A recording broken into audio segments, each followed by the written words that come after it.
WBTA test paper, সেই WBTA test পেপারের যে এমসিকিউ, 1 নম্বর প্রশ্ন হচ্ছে তপনের ছোট মেসোমশাই একজন বিশিষ্ট লেখক, তার পেশা কি ছিল? ওকালতি, অধ্যাপনা, বিজ্ঞান গবেষণা, ডাক্তারি। উত্তর হবে অধ্যাপনা। দ্বিতীয় প্রশ্ন হচ্ছে সেটা পূর্বজন্মের কথা, পূর্বজন্মের কথাটি কি? বিরাগী কাউকেই পদধূলি দেন না, বিরাগীর সাংসারিক জীবন, বিরাগী নির্মোহ মনের অধিকারী, বিরাগী ক্রোধের অধীন। উত্তর হবে বিরাগী ক্রোধের অধীন। নেক্সট 3 নম্বর প্রশ্ন হচ্ছে অমৃত ইসাবের জামা অদল বদল প্রথম কে দেখেছিল? অমৃতের মা, ইসাবের বাবা, একটি ছেলে, অমৃতের বাবা। উত্তর হবে একটি ছেলে। 4 নম্বর প্রশ্ন হবে বৃষ্টিতে ধুয়ে দিল আমার পায়ের দাগ, আমার বলতে এখানে কার কথা বলা হয়েছে? মেয়েটির, বক্তার, দেবতার, রাজার। উত্তর হবে বক্তার। 5 নম্বর প্রশ্ন দাঁড়াও ওই মানহারা মানবীর দ্বারে, মানহারা মানবী বলতে কিসের কথা বোঝানো হয়েছে? ইউরোপের কথা, এশিয়া মহাদেশের কথা, আফ্রিকা মহাদেশের কথা, বঙ্গদেশের কথা। উত্তর হবে আফ্রিকা মহাদেশের কথা। 6 নম্বর প্রশ্ন হচ্ছে তোরা সব জয়ধ্বনি কর, পাঠ্য কবিতায় আলোচ্য পংক্তিটি কবার লিখিত হয়েছে? 19 বার, 15 বার, 18 বার, 21 বার। উত্তর হবে 19 বার। 7 নম্বর প্রশ্ন হচ্ছে 19 শতকে 12 আনা দিয়ে লিপিকুশলীদের কতটা লেখানো যেত বলে প্রাবন্ধিক বলেছেন? 20,000 অক্ষর, 32,000 অক্ষর, 30,000 অক্ষর, 40,000 অক্ষর। উত্তর হবে 32,000 অক্ষর। 8 নম্বর প্রশ্ন হচ্ছে টাইপরাইটারে লিখতেন এমনই একজন বিখ্যাত সাহিত্যিক হলেন সত্যজিৎ রায়, রবীন্দ্রনাথ ঠাকুর, তৈল লোকনাথ মুখোপাধ্যায়, অন্নদাশঙ্কর রায়। উত্তর হবে অন্নদাশঙ্কর রায়। 9 নম্বর প্রশ্ন হচ্ছে সেন্সিটাইজড পেপারের সঠিক পরিভাষাটি কি? পরিবাহী কাগজ, সুগ্রাহী কাগজ, সুপরিবাহী কাগজ, স্পর্শকাতর কাগজ। উত্তর হবে সুগ্রাহী কাগজ। নেক্সট প্রশ্ন 10 নম্বর অনুসর্গ প্রধান কারক কোনটি? কর্তৃকারক, অধিকরণ কারক, অপাদান কারক, করণ কারক। উত্তর হবে করণ কারক। এই অনুসর্গ প্রধান কারক বলতে বোঝানো হচ্ছে যে দ্বারা, দিয়া, কর্তৃক, এই যে এগুলো থাকে এগুলো হচ্ছে অনুসর্গযুক্ত কারক, এগুলোকে অনুসর্গ বলা হয়। নেক্সট প্রশ্ন ব্যাসবাক্যের অপর নামটি কি? ব্যাসবাক্যের অপর নামটি হলো বিগ্রহ বাক্য, সমাসবদ্ধ পদ, সমস্যমান পদ, নামপদ। উত্তর হবে বিগ্রহ বাক্য। এখানে একটা জিনিস খেয়াল রাখবে যে এই বিগ্রহ বাক্য তো ব্যাসবাক্যের অপর নাম বলছে, এই ব্যাসবাক্যের অপর নাম কিন্তু সমাস বাক্যকেও বলা হয়। কোন বাক্যকে? সমাস বাক্যকে। তো সমাস বাক্যকেও কিন্তু বিগ্রহ বাক্য বা ব্যাসবাক্য বলা হয়। নেক্সট প্রশ্ন বাংলায় প্রচলিত অলপ সমাস কত প্রকার? বাংলায় প্রচলিত অলপ সমাস কত প্রকার? 4 প্রকার, 5 প্রকার, 2 প্রকার, 3 প্রকার। উত্তর হবে 3 প্রকার। তাহলে 3 প্রকার কি কি?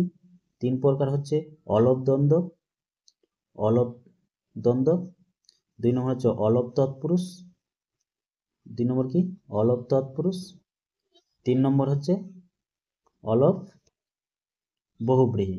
3 নম্বর কি অলপ বহুব্রীহি।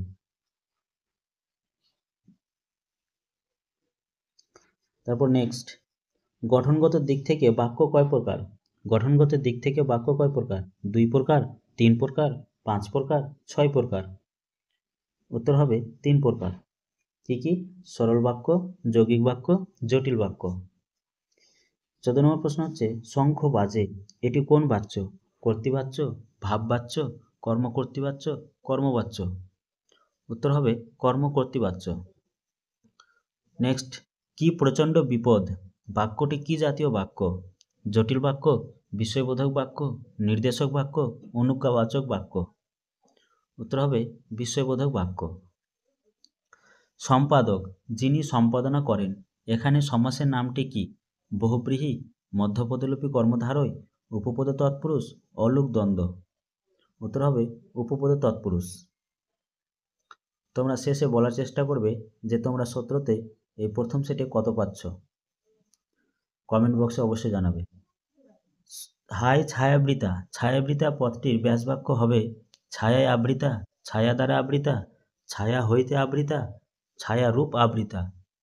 উত্তর হবে ছায়া দ্বারা আবৃতা। এবার দ্বিতীয় সেট নিয়ে আলোচনা করব। 1 নম্বর প্রশ্ন হচ্ছে, বাবা তোর পেটে এত? তোর বলতে কার কথা বোঝানো হয়েছে? তপনের মাসির কথা, তপনের কথা, তপনের বন্ধুর কথা, না তপনের মেসোর কথা? উত্তর করার চেষ্টা করবে। উত্তর হচ্ছে তপনের কথা। দ্বিতীয় প্রশ্ন হচ্ছে, আর বৃষ্টি হবে না, কি বলো? কে কাকে বলেছিল? নদের চাঁদ একজন রেলযাত্রীকে, নতুন সহকারী নদের চাঁদকে, নদের চাঁদ নতুন সহকারীকে, এগুলির কোনোটিই নয়।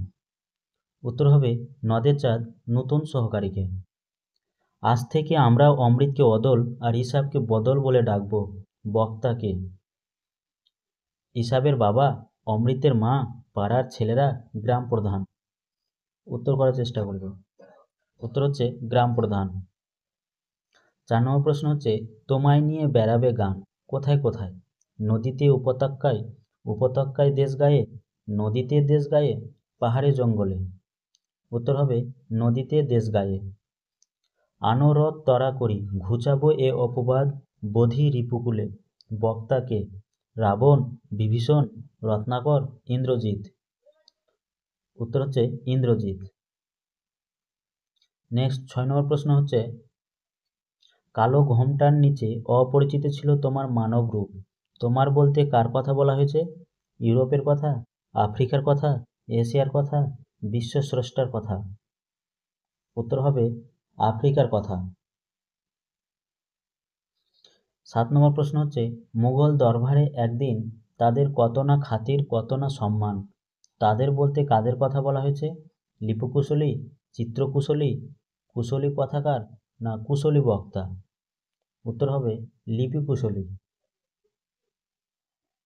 8 নম্বর প্রশ্ন হচ্ছে, যাদের জন্য বিজ্ঞান বিষয়ক বাংলা গ্রন্থ বা প্রবন্ধ লেখা হয় তাদের মোটামুটি কটি শ্রেণীতে ভাগ করা যায়? 4টি, 3টি, 2টি, 5টি? উত্তর হবে 2টি। পণ্ডিতদের মতে কলমের দুনিয়ায় সত্যিকারের বিপ্লব ঘটায় ফাউন্টেন পেন। বাংলায় তাকে কি বলা হতো? কালির কলম, দোয়াতের কলম, নিব কলম, ঝর্ণা কলম? উত্তর হবে ঝর্ণা কলম। নেক্সট প্রশ্ন 10 নম্বর, সমাজ গঠনের ক্ষেত্রে প্রধান শর্ত হলো? তো সমাজ গঠনের ক্ষেত্রে প্রধান শর্ত কি?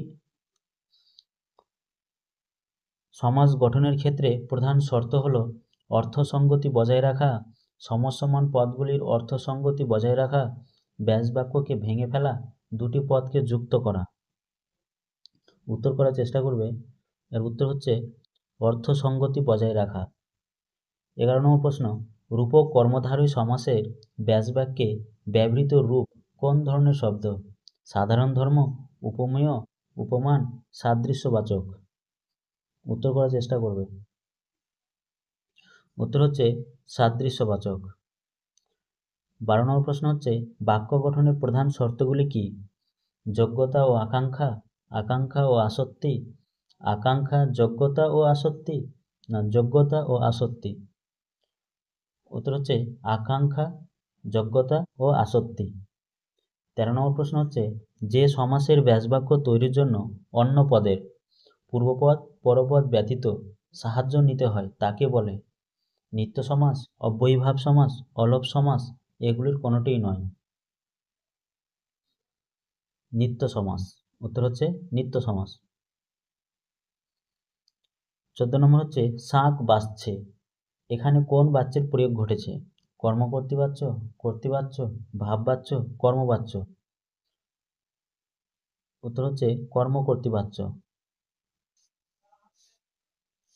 15 নম্বর প্রশ্ন, যদিও তিনি দরিদ্র তবুও তিনি অসৎ নন। এখানে যদিও তিনি দরিদ্র এই খণ্ডবাক্যটি হল অপ্রধান খণ্ডবাক্য, প্রধান খণ্ডবাক্য, স্বাধীন খণ্ডবাক্য, নিরপেক্ষ খণ্ডবাক্য? উত্তর করার চেষ্টা করবে। প্রধান খণ্ডবাক্য। 16 নম্বর প্রশ্ন হচ্ছে,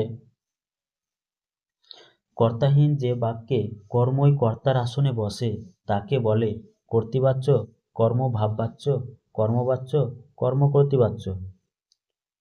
উত্তর হবে কর্মকর্তৃবাচ্য। এবং 17 নম্বর প্রশ্ন হচ্ছে, ভাববাচ্যের সঙ্গে কর্মবাচ্যের একমাত্র পার্থক্য হলো ভাববাচ্যে কর্মপদ থাকে, ভাববাচ্যে কর্মপদ থাকে না, ভাববাচ্যে ক্রিয়ার ভাব প্রাধান্য পায়, উপরের তিনটির কোনোটিই নয়। তো ভাববাচ্যের সঙ্গে কর্মবাচ্যের একমাত্র পার্থক্য কি হচ্ছে এখানে? এখানে উপরের তিনটির কোনোটিই নয়। এই ছিল WBTA টেস্ট পেপারে প্রথম দুটি সেটে MCQ নিয়ে আলোচনা। যদি তোমাদের আলোচনা ভালো লেগে থাকে তাহলে অবশ্যই কমেন্ট বক্সে জানাবে। আর এরপর WBTA টেস্ট পেপার থেকে কিসের উপর উত্তর চাইছো, ব্যাকরণ অংশ থেকে না কবিতা গল্প অংশ থেকে, তোমরা অবশ্যই জানাবে। ধন্যবাদ।